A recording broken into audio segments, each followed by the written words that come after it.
Je vous salue dans le glorieux nom de notre Seigneur Jésus-Christ. Nous sommes en train de parler du retour de notre Seigneur Jésus. Et ce matin, nous allons encore continuer dans le même sens. Comme un proverbe le dit, c'est sur l'ancienne corde qu'on tisse la nouvelle. Cela nous oblige à faire une petite révision de l'émission précédente. Dans l'émission passée, nous avons vu, ou bien nous avons trouvé dans la Bible que le retour de notre Seigneur Jésus-Christ se fera en deux étapes. La première étape est caractérisée par l'enlèvement, qui se trouve dans 1 Thessaloniciens 4, le verset 17. 1 Thessaloniciens 4, verset 17. Cette première étape est caractérisée par l'enlèvement de l'Église. Et lorsque Jésus-Christ va revenir, il ne reviendra pas sur terre. C'est-à-dire, ses pieds ne toucheront pas la terre. Il sera dans le ciel sur les nuées et l'Église va partir à la rencontre de Jésus-Christ dans les airs. C'est ce qui caractérise la première étape. Et la deuxième étape est caractérisée par le règne millénaire de notre Seigneur Jésus-Christ lorsqu'il sera encore de retour pour la dernière fois sur la terre. Et entre les deux étapes se trouve une période, un temps de la tribulation. Et c'est de cette tribulation que nous sommes en train de parler. Et cette tribulation nous a conduit dans le livre de l'Apocalypse. Et nous avions vu, d'après Apocalypse 1, verset 19, que le livre de l'Apocalypse est divisé en trois parties. La première division, les choses que Jean a vues. La deuxième division, les choses qui sont. Et la troisième division, celles qui vont arriver après les choses qui sont. Et nous avons dit l'autre fois que les choses que Jean a vues sont déjà passées. Et nous sommes dans la période des choses qui sont. Et bientôt, les choses qui sont vont terminer avec l'enlèvement de l'Église. Et le monde va entrer dans la troisième division qui est les choses qui doivent arriver après elle. Ce matin, nous allons continuer avec les choses qui doivent arriver après celles qui sont. C'est-à-dire les choses qui vont arriver après l'enlèvement. Cette phase aussi est divisée en deux parties. La phase des choses qui vont arriver après elle, des choses qui vont arriver bientôt après l'enlèvement. Cette phase est divisée en deux parties. La première partie commence à partir du chapitre 4 de l'Apocalypse au chapitre 20. C'est-à-dire Apocalypse chapitre 4, les chapitres 4 au chapitre 20. C'est la première partie. La deuxième partie commence à partir de l'Apocalypse chapitre 21 au chapitre 22.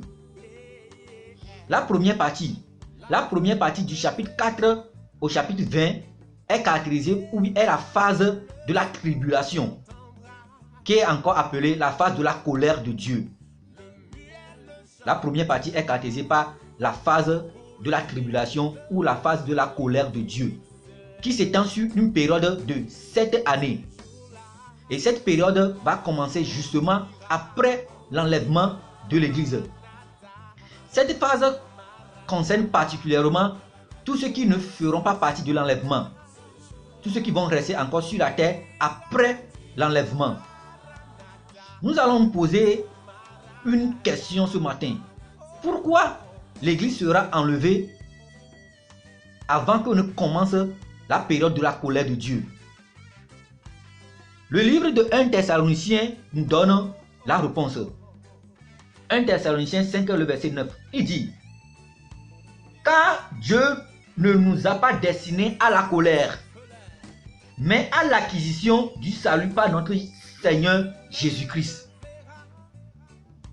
C'est pour cette raison que l'Église de Dieu ne traversera pas la période de la tribulation ou la période de la colère de Dieu. Car l'apôtre Paul nous dit que nous ne sommes pas, nous qui avons reçu Jésus-Christ, qui marchent avec Jésus-Christ, nous qui appartenons à Dieu, nous ne sommes pas destinés à la colère de Dieu qui va venir bientôt s'abattre sur le monde. D'ailleurs, c'est cette raison seulement qui nous fait savoir que l'Église ne traversera pas la tribulation. Il y a aussi d'autres raisons dans le livre d'Apocalypse, mais nous n'allons pas nous accentuer, nous n'allons pas parler de ça. Mais déjà, ce que l'apôtre Paul nous dit dans 1 Thessaloniciens nous prouve déjà que l'Église ne traversera pas la période de la tribulation. Nous venons de dire que la première phase, c'est-à-dire la première partie du chapitre 4, chapitre 4 au chapitre 20 concerne la colère de Dieu. Or, l'apôtre Paul nous dit que nous ne sommes pas destinés à la colère de Dieu. Cela veut dire que l'église doit être enlevée avant que ne débute la phase de la tribulation. Alors, la deuxième question, qu'est-ce qui va marquer le début de cette phase? Qu'est-ce qui va marquer le début de la phase de la tribulation ou de la colère de Dieu qui s'étend sur une période de 7 ans? Daniel 7, verset 27 nous donne cette réponse. Il dit, Daniel 7, verset 27, il dit, il fera une solide alliance avec plusieurs pour une semaine. Une semaine là correspond à 7 ans. Pour une semaine. Et durant la moitié de la semaine, il fera cesser le sacrifice et l'offrande. Le dévastateur commettra les choses les plus abominables jusqu'à ce que la ruine et ce qui a été résolu fondent sur le dévastateur. Ce qui marquera le début de cette période de la colère de Dieu qui s'étend sur 7 ans est l'alliance qui va être signée bientôt dans le monde. Cette alliance dont nous parle Daniel 7, le verset 27. Daniel 9 plutôt, verset 27. Cette alliance dont nous parle Daniel 9, verset 27 marquera le début de la phase de la colère de Dieu sur la terre. Et Daniel dit qu'il y aura une alliance de 7 ans qu'un homme fera avec les peuples qui sont sur la terre, les nations qui sont sur la terre, y compris aussi le peuple d'Israël. Alors, nous avions parlé de ce verset de Daniel dans nos émissions précédentes et nous avons vu que l'homme qui fera cette alliance s'appelle l'Antichrist. C'est l'Antichrist qui fera cette alliance de 7 ans. Donc le jour où une alliance de 7 ans se fera dans le monde impliquant le peuple d'Israël, ce jour débutera, ou bien ce jour marquera le début de la période de la tribulation dans le monde, qui est étendue sur une période de 7 années. Nous allons poser une simple question. Qu'est-ce qui poussera les nations à faire cette alliance de 7 ans? Qu'est-ce qui poussera le monde à faire cette alliance de 7 ans? Il y aura bientôt dans le monde un événement catastrophique qui peut-être va bouleverser le monde entier. Cet événement qui va se produire, ou bien qui va bientôt se produire dans le monde, va bouleverser le monde entier. Et cet événement va forcer, ou bien va imposer à ce que une alliance de paix soit signée entre les nations de la terre, pour pouvoir faire régner la paix dans le monde. Et c'est cet événement qui va conduire le monde entier à signer cette alliance de 7 ans. N'oubliez pas, pour un petit rappel, la Première Guerre mondiale, à la fin de la Première Guerre mondiale, les hommes ont signé un traité qui conduit à la création de la SDN. Et ce traité, c'est juste la paix. C'est le traité de la paix qui a été signé. Mais nous avons vu par la suite que ce traité a failli. Et la Deuxième Guerre mondiale est venue. À la fin de la Deuxième Guerre mondiale aussi, les hommes ont encore signé un nouveau traité. Et à l'issue de ce traité, on a créé l'ONU. L'ONU qui est en train d'assumer en quelque sorte la paix aujourd'hui dans le monde.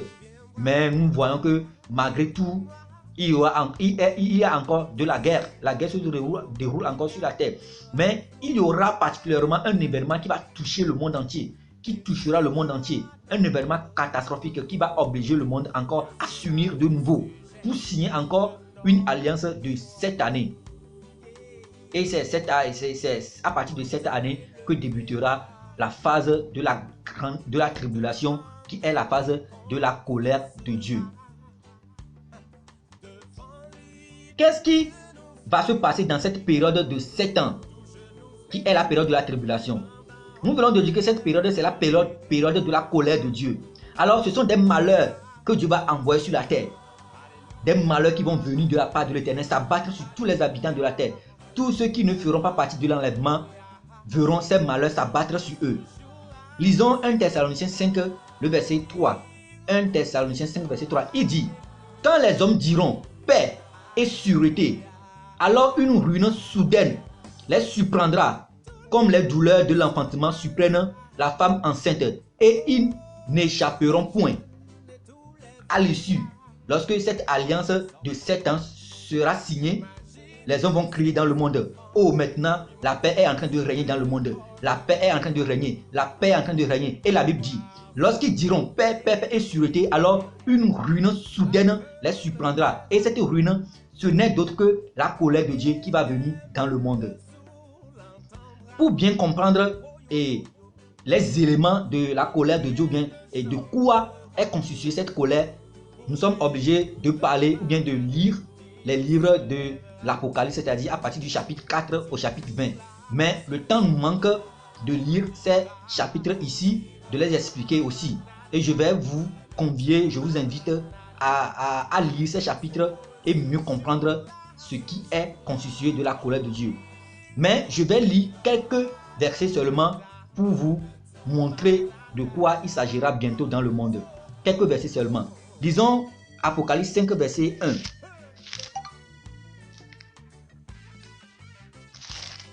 Apocalypse 5 verset 1. Il dit, Apocalypse 5 verset 1. Puis je vis dans la main droite de celui qui est assis sur un trône, ou bien sur le trône plutôt, un livre écrit en dedans et en dehors, scellé de 7 sceaux. Celui qui est assis sur le trône, c'est l'Éternel Tout-Puissant, le Dieu, le Créateur du ciel et de la terre. C'est lui qui tient le livre scellé par les 7 sceaux. Ce livre est scellé ou bien ce livre est attaché par 7 sceaux. On peut dire encore les 7 sceaux là peut remplacer et on peut dire des fermetures en quelque sorte. Des fermetures et ce livre est fermé par 7 attaches. Et si vous continuez le verset et les versets du chapitre 5, vous allez voir que la Bible dit il n'y a personne qui est digne de prendre le livre de la main de celui qui est assis sur le trône et d'en briser les sceaux. Mais il y a quelqu'un, l'agneau immolé, Jésus-Christ, celui qui est mort pour nos péchés. C'est lui seul qui est digne de prendre le livre de la main de Dieu et de briser les sceaux. Alors ce qui va se passer se trouve dans ce livre. À chaque détachement d'un sceau, nous verrons ce qui va se passer. Apocalypse 6, verset 1. Je regardais quand l'agneau ouvrit un des 7 sceaux, et j'entendis l'un des 4 êtres vivants qui disait comme d'une voix de tonnerre, viens. Je regardais et voici parut un cheval blanc. Celui qui le montait avait un arc. Une couronne lui fut donnée. Il partit en vainqueur et pour vaincre. Quand il ouvrit le second sceau, j'attendis le second être vivant qui disait, viens. Et il sortit un cheval roux. Celui qui le montait reçut le pouvoir d'enlever la paix de la terre. Vous voyez, la paix sera enlevée de la terre. Celui qui le montait reçut le pouvoir d'enlever la paix de la terre, afin que les hommes s'égorgeassent les uns et les autres, et une grande épée lui fut donnée. Vous voyez, non? Les hommes vont s'égorger les uns les autres lorsque la paix sera enlevée dans le monde. Le verset 5. Quand il ouvrit le troisième sceau, j'attendis le troisième être vivant qui disait, viens. Je regardais et voici parut un cheval noir. Celui qui le montait tenait une balance dans la main. Et j'entendis au milieu des 4 êtres vivants une voix qui disait, une mesure de blé pour un denier et 3 mesures d'orge pour un denier, mais ne fais point de mal à l'huile et au vin. Quand il ouvrit le 4e sceau, j'entendis la voix du 4e être vivant qui disait, viens. Je regardais et voici parut un cheval d'une couleur pâle. Celui qui le montait se nommait la mort, et le séjour des morts l'accompagnait.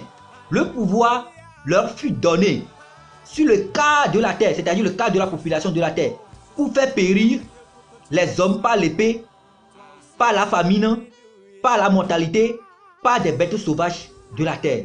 Mes amis, vous voyez ce qui va se passer pendant ce temps de la tribulation, de la colère de Dieu. Le verset 12. Je regardais quand il ouvrit le 6e sceau. Il y a un grand tremblement de terre. Le soleil devient noir comme un sac de grains. La lune entière devint comme du sang. Et les étoiles du ciel tombaient sur la terre, comme lorsqu'un figuier secoué par un vent violent jette ses figues vertes. Le ciel se retira comme un livre qu'on roule, et toutes les montagnes et les îles furent remuées de leur place. Verset 16. Et il disait aux montagnes et aux rochers, tombez sur nous et cachez-nous devant la face de celui qui est assis sur le trône et devant la colère de l'agneau. Car le jour, le grand jour de sa colère est venu. Qui peut subsister? Vous voyez, ce sont les choses qui vont se dérouler bientôt dans le monde lorsque la grande tribulation va commencer. Apocalypse 8, le verset 6. Il dit, Apocalypse verset 6, il dit, et les 7 anges qui avaient les 7 trompettes se préparaient à sonner. Le premier sonna de la trompette, et il eut de la grêle et des feux mêlés de sang qui furent jetés sur la terre, et le tiers de la terre fut brûlé, et le tiers des arbres fut brûlé, et toute herbe verte fut brûlée.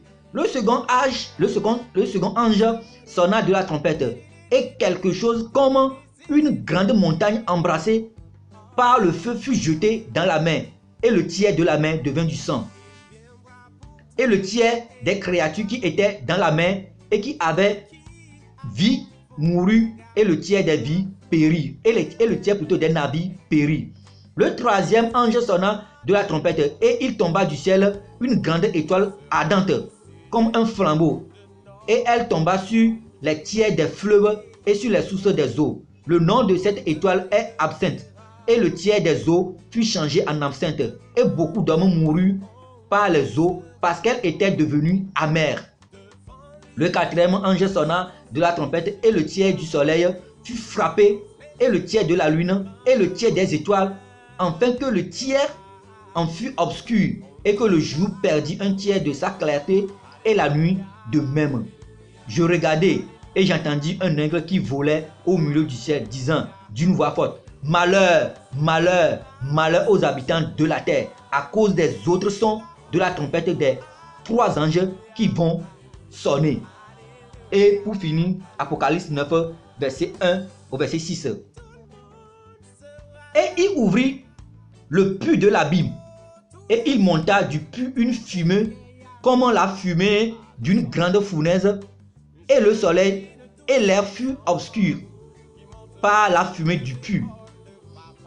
De la fumée sortit des sauterelles qui se répandit sur la terre, et il leur fut donné un pouvoir comme le pouvoir qu'ont les scorpions de la terre.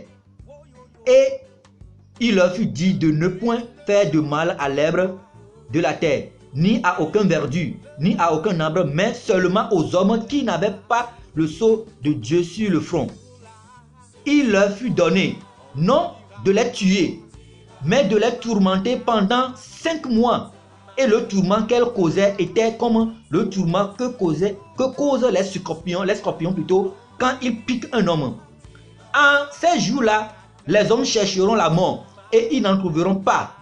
Ils désireront mourir, et la mort fuira loin d'eux. Mes amis, c'est chose terrible qui viendra sur le monde. C'est chose terrible, très terrible. Ce sont des choses terribles, des malheurs qui vont s'abattre sur le monde. Et je vais finir avec Apocalypse 13, les versets 15 au verset 18. Apocalypse 13, verset 15 au verset 18. Il dit, et il fut donné d'animer la bête, afin que l'image de la bête parlât, et qu'elle fit que tous ceux qui n'adoreraient pas l'image, et elle fit que tous ceux qui n'adoreraient pas l'image de la bête fussent tués. Et elle fit que tous, petits et grands, riches et pauvres, libres et esclaves, reçussent une marque sur leur main droite ou sur leur front, et que personne ne put acheter ni vendre sans avoir la marque, le nom de la bête ou le nombre de son nom. C'est ici la sagesse, que celui qui a de l'intelligence calcule le nombre de la bête, car c'est un nombre d'hommes, et son nombre est 666. Mes amis, celui-là qui n'aura pas la marque, celui-là qui ne va pas s'incliner devant l'antichrist, celui-là n'aura pas la possibilité de manger ni de vendre. C'est chose terrible. Ça serait très douloureux. Je vous en supplie par la grâce de Dieu. Faites tout. Donnez votre vie à Jésus. Faites la paix avec Dieu. Abandonnez ce monde. Laissez les plaisirs de ce monde et suivez Dieu pour ne pas traverser les choses qui vont bientôt arriver sur le monde ou bien dans ce monde, sur les habitants de la terre. Je vais terminer l'émission de ce matin ici et je sais que vous avez compris quelque chose, que l'Esprit de Dieu même nous éclaire afin que nous puissions comprendre mieux sa parole. D'ici là, portez-vous bien et je vous donne rendez-vous aux prochaines émissions. Que la paix de Dieu soit avec nous tous. Amen.